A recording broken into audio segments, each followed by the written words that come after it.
Jamii zinazoishi karibu na ardhi yenye unyevu zilizo na ndege aina ya korongo zimehimizwa kukumbatia uhifadhi wa ndege hao wa kuhamahama kabla hawajatoweka. Wataalamu wa uhifadhi wamesisitiza haja ya kuwahifadhi ndege hao kama urithi kwa kiasili ama wa kiasili kwa jamii zinazoishi katika maeneo hayo. Wataalamu hao wamesisitiza haja ya kuelimisha jamii na wenyeji kushiriki katika uhifadhi na ulinzi wa korongo, wakielezea wasiwasi kwa idadi yao inaendelea kupungua kila siku. Afisa mkuu wa huduma kwa wanyamapori kaunti ya Nyandarua, Paul Wambugu, amesema kuwa uwindaji haramu wa ndege hao umechangia pakubwa katika kupungua kwa idadi ya ndege hao.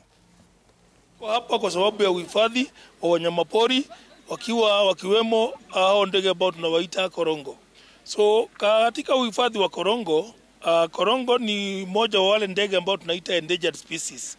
Na katika hiyo sheria ya KWS ambayo inatuongoza, ukishikwa na chochote nyama, mayai ya huyo korongo ambaye ni endangered species, unaweza fungwa hadi mwaka mmoja gerezani, ama unaweza pigwa fine ya shilingi milioni 1. We have seen the numbers declining over many years, and therefore our work globally is to ensure that we have stabilized the numbers of cranes in Kenya. We work, because of the crane, we work with the people who live around the wetlands, because the wetlands are the crucial habitat for the cranes